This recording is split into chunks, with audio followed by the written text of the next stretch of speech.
Good morning and welcome to Saturday, February 1st, 2020. And today's devotion is titled The Promise of Christ. And we'll be reading out of Zechariah chapter 3, verse 8. Hear now, O Joshua, the high priest, thou and thy fellows that sit before thee, for they are men wondered at. For behold, I will bring forth my servant, the branch. Zechariah called the priesthood men to be wondered at. Christians' lives are lived in a proverbial fishbowl. The lost world is watching and waiting for Christ's followers to stumble, giving the world excuse for their sin. Out of the nation of Israel, God would bring forth his branch. Isaiah 53:2 calls it a root out of dry ground. When a mighty tree is cut, some like maple and oak will send up sprouts from the roots to preserve the species. When Israel was at its worst, and the world thought there was no hope, God brought forth his lamb of sacrifice, his branch to represent God in the world. The word branch in Zechariah 3:8 comes from the word simak, meaning to sprout, to grow, and refer to a sprout coming from a tree. Another Old Testament prophet referred to Jesus' coming with reference to a branch, a sprout, or a shoot from a tree. Each reference to Jesus as the branch in some aspects referred to his personal ministry. Zechariah wrote about the Messiah being the servant branch. This picture of the Messiah portrayed his obedience to do his Father's will until the work in his personal ministry was complete.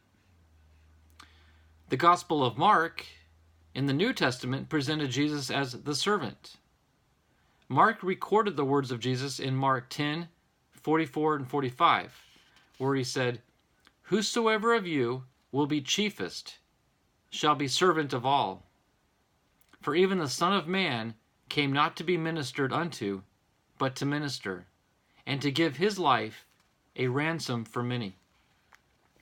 And our final thought comes from Mark chapter 9, verse 35, and it reads, "If any man desire to be first, the same shall be last of all, and servant of all."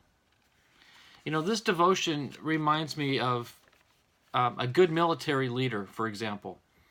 A good leader is somebody who doesn't just point and direct. A good leader is somebody who leads, somebody who takes the first step forward and asks his people to follow him.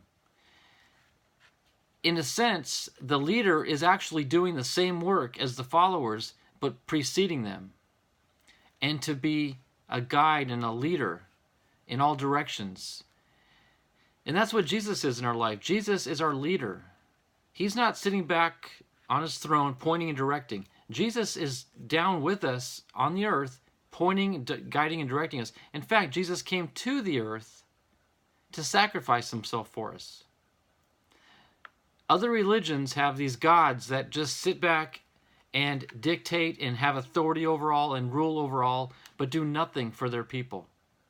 The true God, the one true God of the Old Testament and the New Testament, is a God of leadership, a God that gets down in the trenches, so to speak, will fight the good fight for you and with you.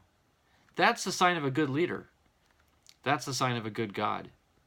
So our God, the true God of the Bible, is the one true God that lives amongst us, that dwells with us, that works with us and works for us, not the other way around. We cannot do enough works for God to get ourselves into heaven.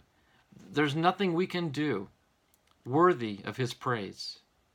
That's how good he is. Knowing that, he came to the earth to do the work for us. And all we have to do is accept it. So I hope that's been encouraging for you.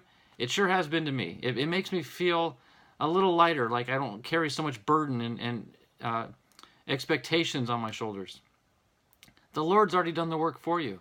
Just accept it and go with him. That's all it takes. So thank you for joining me today. I look forward to seeing you all tomorrow. Have a great and blessed day. Bye-bye.